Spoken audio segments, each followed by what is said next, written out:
Bharatiya Janata party सरकार ये कैसा लोकतंत्र बनाना चाहती है? वक्फ बोर्ड पर विपक्ष ने जो आपत्तियां दर्ज की उन्हें गायब कर दिया गया दोस्तों रिपोर्ट से। यह कैसा लोकतंत्र है बताइए? सबसे बड़ी बात, वक्फ बोर्ड पर सत्ता पक्ष में साफ तौर पर विरोधाभास सामने उभर कर आ रहा है। मैं आपसे एक सवाल पूछना चाहता हूं, लोकतंत्र में असहमति जतलाने का अधिकार है या नहीं?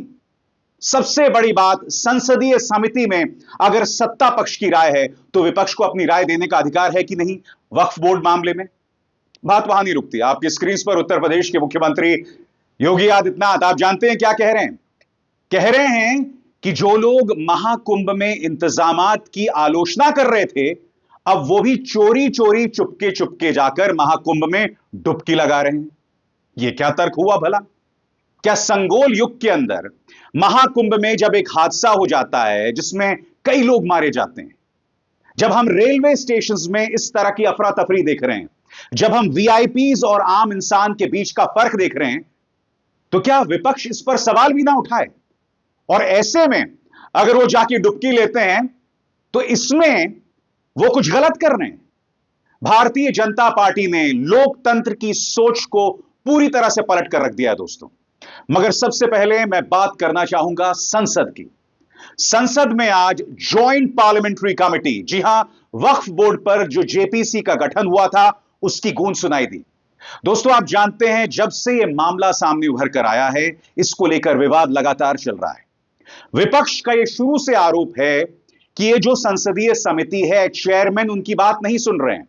विपक्ष को कई बार वॉकआउट करना पड़ा है, उनकी बात को बिल्कुल भी सुना नहीं जा रहा है और अब यह प्रमाणित हो गया।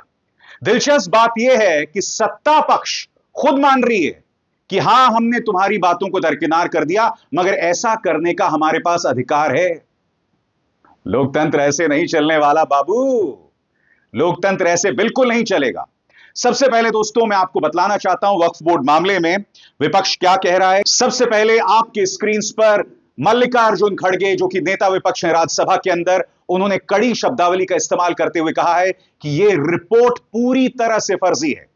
बकौल मल्लिकार्जुन खड़गे आपके स्क्रीन पर, खड़गे ने कहा कि वक्फ बोर्ड की जेपीसी की रिपोर्ट में अनेकों सदस्यों ने असहमति का नोटिस दिया है। इस नोटिस के बावजूद उसे सदन की कार्रवाई से निकालना और बहुसंख्यक सदस्यों की विचार ही इसमें रखना लोकतंत्र की प्रक्रिया के खिलाफ है। खड़गे ने कहा, आपको अगर कुछ करना भी है तो असहमति नोटिस में दिए गए विचारों को प्रिंट करके अपनी रिपोर्ट में रखना चाहिए, उसको डिलीट करके रखने की मैं भर्त्सना करता हूं। ऐसी फर्जी रिपोर्ट को हम और सदन कभी नहीं मानेगा। खड़गे ने विपक्षी सदस्यों के विरोध का बचाव करते हुए कहा कि सदस्य आखिर आक्रोशित क्यों होते हैं, इस पर विचार किया जाना चाहिए। यह उनके घर का सवाल नहीं है। जो आक्रोशित हो रहे हैं वो पूरे समाज के लिए, जिन पर अन्याय हो रहा है, उसका वो विरोध कर रहे हैं। सुनिए मल्लिकार्जुन खड़गे ने क्या कहा। वो जो कह रहे हैं इसमें आप दो चीजें नोटिस करने वाले हैं दोस्तों। सबसे बड़ी बात, जब मल्लिकार्जुन खड़गे जो नेता विपक्ष हैं अपनी बात रख रहे हैं तो पूरा कैमरा उन पर होना चाहिए, मगर आधा कैमरा उन पर है और आधा कैमरा जगदीप धनखड़ पर। यानी कि वो अपनी बात पुरजोर तरीके से रख ना सकें, उसका इंपैक्ट भी कम हो जाए। सुनिए मल्लिकार्जुन खड़गे क्या कह रहे हैं। हमारा एक ही विषय है, जो वक्फ बोर्ड की जेपीसी की रिपोर्ट है, जिस रिपोर्ट में अनेक सदस्यों ने अपना डिसेंट नोट दिया है, वो नोट देने के बावजूद भी प्रोसीडिंग से निकालना और उन मेजॉरिटी मेंबर्स के व्यूज सिर्फ उसमें रखकर बुलडोज करना, ये ठीक नहीं है, ये कंडेमेबल है और एंटी डेमोक्रेसी है, एंटी प्रोसीजर है। और दूसरी चीज नॉन स्टेक होल्डर्स बाहर से बुला के उनको जो होना, उन लोगों को खड़ा करके उनका स्टेटमेंट ले रहे। और जो इतने लोग पार्लियामेंट में जो भी डिसेंट नोट दिए हैं, क्या उसमें कोई एक पढ़ा लिखा नहीं है, कोई जानता नहीं है और वक्फ बोर्ड एक्ट को कोई पढ़ा नहीं है? मेरे को बड़ा ताजुब लग रहा है। बात वहां नहीं रुकती। आम आदमी पार्टी सांसद संजय सिंह ने भी इस पर कड़ा विरोध जतलाया है। संजय सिंह क्या कह रहे हैं आपकी स्क्रीन पर। हमने अपना पक्ष रखा, आप उससे असहमत हो सकते हैं, लेकिन उसे कूड़ेदान में कैसे डाल सकते हैं। विविधता में एकता भारत की विशेषता है। अलग अलग धर्म के लोगों को अपनी धार्मिक मान्यताओं के हिसाब से पूजा अर्चना उपासना करने की छूट है। आज आप वक्फ बोर्ड की संपत्ति को कब्जा कर रहे हैं, कल आप गुरुद्वारे की करेंगे, फिर मंदिर की करेंगे, फिर चर्च की करेंगे। मैं आपसे एक सवाल पूछना चाहता हूं दोस्तों, जब लोकसभा में एक मुद्दे पर जॉइंट पार्लियामेंट्री कमेटी यानी संयुक्त संसदीय समिति का गठन होता है, तो क्या विपक्ष को अपनी बात रखने का अधिकार नहीं है? और सबसे बड़ी बात, विपक्ष की बात को हटा देना। सरकार डंके की चोट पर कह रही है कि हमें इसका अधिकार है, और इसमें भी सरकार का विरोधाभास सामने उभर कर आ रहा है। किरण रिजिजू कह रहे हैं कि यह सरासर झूठ है, और दूसरी तरफ भूपेंद्र यादव जो कि सरकार में मंत्री और सांसद हैं, वो कह रहे हैं नहीं, हमें पूरा अधिकार है। सबसे पहले मैं आपको सुनाना चाहता हूं कि भूपेंद्र यादव ने क्या कहा आपके स्क्रीन पर। सेलेक्ट कमेटी कैसे काम करेगी, इसकी व्याख्या नियम 72 से 92 तक में की गई है। रूल 92 के सब रूल में शक्ति दी गई है कि कमेटी के चेयरमैन को अगर कुछ बातें अनुचित लगती हैं तो वो मिनट्स ऑफ द डिसेंट में से उसे हटा सकते हैं। विपक्ष इस पर बेवजह हंगामा कर रहा है, मगर किरण रिजिजू कहते हैं कि ऐसा कुछ नहीं हुआ। बकौल रिजिजू आपकी स्क्रीन पर वो कह रहे हैं कि विपक्षी सांसदों ने जेपीसी की रिपोर्ट पर कुछ चिंता जाहिर की है। मैंने इसे चेक किया है, रिपोर्ट के किसी भी हिस्से से कोई चीज नहीं हटाई गई है, सदन में पूरी रिपोर्ट पेश की गई है। आप किस आधार पर इस तरह के मुद्दे को उठा सकते हैं? मुझे बहुत दर्द है कि विपक्षी सांसद सदन को गुमराह कर रहे हैं। तो गुमराह कौन कर रहा है? वो भाजपा सरकार जिसके मंत्री अलग अलग जुबान में बात कर रहे हैं। एक कह रहा है कि मुझे पूरा अधिकार है, दूसरा ये कह रहा है कि हटाया ही नहीं गया। कांग्रेस के सांसद इस पर कह रहे हैं कि रिजिजू सरासर झूठ बोल रहे हैं। सुनिए क्या कहा उन्होंने। Sir, I want to make it very clear. The Minister for Minority Affairs is misleading this House. I want to put it on record. I want to put it on record. I want to. After him. I want to. I want to put it on record. My own dissent note. Introductory part, covering letter and conclusion of my dissent note has been redacted. It is there in public domain. It was in website. I picked it up You from can there. take recourse to law. That I'll authenticate it. Write to me. Sir, I'll authenticate it. Number Write one. to me, I'll take Yeah, note of it. number one, sir. Number two, sir. In JPC, non-stakeholders were called. Minutes of meetings were not given. Responses of witnesses were not provided. Presentations were not provided. Discussion among JPC members were not done. Key issues like conflict of laws and Supreme Court judges were not dealt with. And key witnesses were not called. And dissent was redacted. 1 minute. That is why we say One. this report is not complete. Okay, ये report फर्जी है. इसको वापस करना चाहिए. इसको बिल्कुल वापस करना चाहिए. सबसे ज्यादा अफसोसजनक है राज्यसभा के सभापति जगदीप धनखड़ की भूमिका। और इंतजार कीजिएगा, महाकुंभ के मामले में कुछ दिनों पहले उन्होंने क्या कहा था उसकी भी मैं चर्चा करूंगा।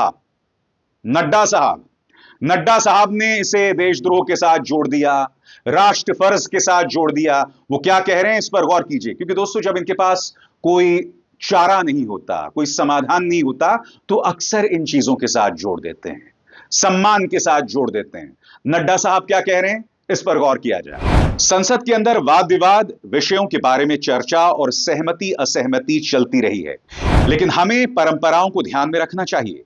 परंपराओं को ध्यान में रखते हुए संवैधानिक प्रावधान के तहत प्रजातांत्रिक तरीके से सदन की कार्रवाई को चलने देनी चाहिए। हमें खेद है कि आपके बार बार अनुरोध के बावजूद राष्ट्रपति जी का संदेश आपको पढ़ने नहीं दिया गया। विपक्ष ने जिस तरह की भूमिका निभाई है वो गैर जिम्मेदाराना है। जब उनका मैसेज पढ़ा जाएगा तो हाउस ऑर्डर में होना चाहिए था, जो नहीं है। हम इसकी निंदा करते हैं। यानी कि राष्ट्रपति का संदेश नहीं पढ़ा गया, इसके लिए आप ये कह रहे हैं कि भाई सदन की मर्यादा का उल्लंघन हो गया। मगर सीधा सा सवाल, आप एक जेपीसी बनाते हैं, जेपीसी का क्या मकसद होता है? जेपीसी का यह मकसद होता है कि इसके अंदर सत्ता पक्ष विपक्ष दोनों की राय हो। तो सीधा और सरल जवाब, विपक्ष की राय को शामिल करने में आपको लेकर क्या आपत्ति है? क्योंकि आपको याद होगा दोस्तों, इसी तरह से किसानों को लेकर 3 काले कानूनों को लोकसभा और बाद में राज्यसभा में पारित कर दिया गया। फिर किसान सड़क पर उतरे। जब आपको उत्तर प्रदेश में हार दिखाई देने लगी, तब आपने वो 3 काले कानून वापस ले लिए और प्रधानमंत्री सामने आए कि मेरी तपस्या में कोई कमी रह गई होगी। यानी कि आप अपने राजनीतिक कारणों से बिल जो है वो सदन में लाते हैं और उसे वापस खींच लेते हैं। लोकतंत्र के नाम पर आपने क्या मजाक बना रखा है। और सबसे शॉकिंग है जगदीप धनखड़ की भूमिका। यहां मैं 2 मामलों का जिक्र करूंगा। सबसे पहले मैं आपको बतलाना चाहता हूं इस मुद्दे पर वो क्या कहते हैं। कायदे से उन्हें सेतु का काम करना चाहिए, मगर आप जानते हैं कि उनकी भूमिका पूरी तरह से एकांगी है, एक तरफा है। जगदीप धनखड़ क्या कहा उन्होंने, आपकी स्क्रीन पर। खड़गे जी, पहले आप आसन ग्रहण कीजिए। मेरा आपसे अनुरोध है कि जब हम सदन को शालीनता से चला सकते हैं, तो यदि 2 या 3 सदस्य यहां आकर जो आचरण कर रहे हैं, यह चिंतन का विषय है। यह क्या दिखाना चाहते हैं? इससे पूरा राष्ट्र जुड़ा हुआ है। यह एक ऐसा विषय है जिस पर सभी के अलग अलग मत होंगे। यह सदन इन विचारों का संगम होगा। मेरा अनुरोध है कि आप सभी सदन के सम्मानित सदस्य हैं, आपको पता है कि जेपीसी की रिपोर्ट की अहमियत क्या है। अंत में यह सदन के समक्ष आती है, सदन में इस पर मंथन होगा। अगर एक समानता नहीं आएगी तो एक विधिक प्रक्रिया के जरिए फैसला होगा। यह फैसला नारेबाजी या फिर वेल में आने से नहीं होगा। तो मुझे बताइए जगदीप धनखड़ साहब, जब आपका जो पूरा रवैया है वो भाजपा की तरफ झुका हुआ है, जैसा कि विपक्ष अक्सर आरोप लगाता है, तो ऐसे में विपक्ष क्या करे? क्या विपक्ष सदन के वेल में आकर प्रदर्शन भी ना करे? यह तो उनका लोकतांत्रिक अधिकार है ना। और खासतौर से तब जब वक्फ बोर्ड पर गठित जेपीसी यानी संयुक्त संसदीय समिति से उनके विचार ही गायब कर दिए जाए। हर तरफ यही हो रहा है दोस्तों। आपकी स्क्रीन पर मुख्यमंत्री आदित्यनाथ क्या कह रहे हैं, इस पर भी गौर कीजिएगा। मुख्यमंत्री आदित्यनाथ ये कह रहे हैं कि जो लोग महाकुंभ में बदइंतजामी हुई थी, अब वो लोग चुपके चुपके आकर डुबकी ले रहे हैं। उनका इशारा जाहिर सी बात है अखिलेश यादव की तरफ है। आज ही छत्तीसगढ़ के पूर्व मुख्यमंत्री भूपेश बघेल ने भी डुबकी ली। वो तंज कांग्रेस और समाजवादी पार्टी के नेताओं पर कर रहे हैं। इनकी सोच देखिए दोस्तों। मुख्यमंत्री आदित्यनाथ इसके जरिए एक तीर से 2 शिकार कर रहे हैं। और ध्यान से सुनिएगा मैं क्या कह रहा हूं। सबसे पहली बात, महाकुंभ को लेकर, उसके इंतजामात को लेकर जितनी भी आलोचनाएं हैं उसे खत्म कर दिया जाए, कुंद कर दिया जाए। यानी कि जो आलोचना कर रहा है उसे अब डुबकी लेने का भी अधिकार नहीं है, ऐसा मुख्यमंत्री आदित्यनाथ कहते हुए सुनाई दे रहे हैं। और फिर कह रहे हैं चुपके चुपके डुबकी लेना। उसमें चुपके चुपके डुबकी लेने वाली क्या बात है? जो महाकुंभ में डुबकी ले रहा है वो अपनी आस्थाओं के चलते डुबकी ले रहा है। आपको इन सवालों का जवाब देना चाहिए कि अब तक प्रशासन 30 के आंकड़े पर क्यों अटका हुआ है। प्रशासन ऐसा क्यों कह रहा है कि सिर्फ 30 लोग मारे गए, जबकि कम से कम 60 से 80 लाशें लोगों के घर में पहुंच चुकी है। आप असली आंकड़े को स्वीकार करने को तैयार नहीं है और आप यह कह रहे हैं कि विपक्ष जो है वो चुपके चुपके डुबकी ले रहा है। आप तो जो लोग मर गए हैं, मौत में भी, उनकी मृत्यु में भी उन्हें गरिमा प्रदान नहीं कर रहे हैं और आपको अधिकार इस तरह की बातें करने का। आप यह कह रहे हैं कि लोग चुपके चुपके डुबकी ले रहे हैं। हमने लगातार रेलवेज में बदइंतजामी देखी। ढेरों तस्वीरें आपके सामने। लोग जानी दुश्मन बन गए हैं साहब।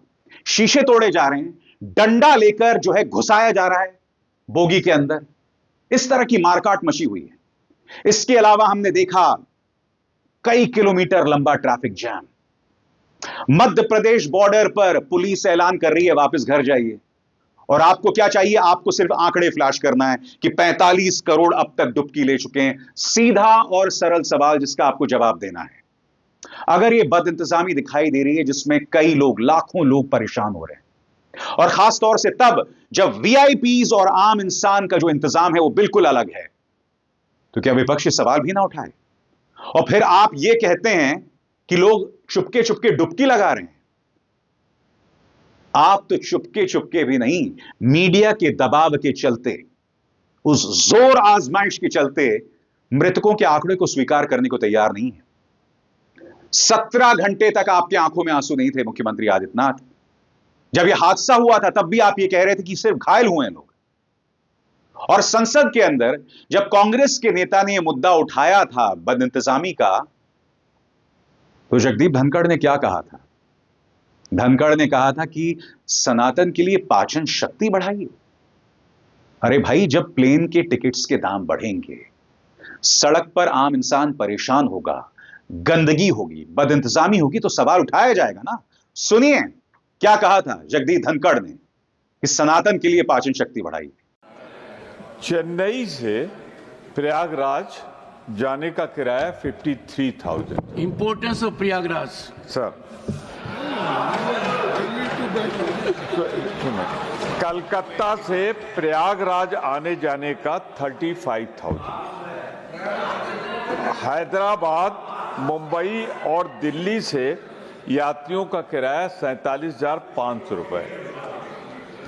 बेंगलुरु से प्रीमियम की बात कर रहे हैं, economy in at what time? What time मतलब आगे तो रोज तो ऐसा नहीं होता है। मैं फिर आपसे कह रहा हूं, महाकुंभ के दौरान, महाकुंभ के कारण, महाकुंभ के 144 साल के बाद आया है। तो ये सरकार आस्था और सनातन में विश्वास करती है या लूट में विश्वास करती है? यानी महाकुंभ के नाम पर जनता की जेब पे डकैती डाली जा रही है। अब आप प्रश्न पूछिए। Let the honourable member ask the question. Prayagraj का किराया क्या होने जा रहा है? मैं माननीय मंत्री जी से जानना चाहता हूं, मेरा सवाल तो सुन लीजिए कि ये, हाँ वही मैंने कहा, मैं यही कहना चाहता हूं, क्या माननीय मंत्री जी से मेरा अनुरोध है कि धर्म के नाम पर लूट बंद कर दें, सनातन के नाम पर लूट बंद कर दें और इन किराए को सब्सिडाइज करेंगे या नॉर्मल दिनों के जो किराया है उससे ज्यादा से ज्यादा डबल वृद्धि। प्रमोद जी, आप तो प्रयागराज के निवासी हैं जी, थोड़ी सनातन के लिए पाचन शक्ति बढ़ाइए। यह है लोकतंत्र भाजपा स्टाइल। वक्फ बोर्ड पर जेपीसी का गठन होता है, मगर विपक्ष की आवाज को खत्म कर दिया जाता है। महाकुंभ में जब विपक्ष अपनी आवाज उठाता है, पत्रकार अपनी आवाज उठाता है, तो उसकी आवाज को कुचला जाता है। यह कहा जाता है ये लोग सनातन विरोधी हैं, ये लोग चुपके चुपके डुबकी ले रहे हैं। आपको इन सवालों का जवाब देना पड़ेगा और इन सवालों से आप बच नहीं सकते हैं। विपक्ष जब अपनी बात रखेगा तो उसे नजरअंदाज नहीं किया जा सकता, चाहे वो वक्फ बोर्ड पर जेपीसी हो या महाकुंभ हादसे पर विपक्ष की राय। सीधी सी बात है, नो बकवास, ओनली सीधी बात। अभिसार शर्मा को दीजिए इजाजत। नमस्कार। स्वतंत्र और आजाद पत्रकारिता का समर्थन कीजिए, सच में मेरा साथी बनिए। बहुत आसान है दोस्तों, इस ज्वाइन बटन को दबाइए और आपके सामने आएंगे ये 3 विकल्प, इनमें से एक चुनिए और सच के इस सफर में मेरा साथी बनिए।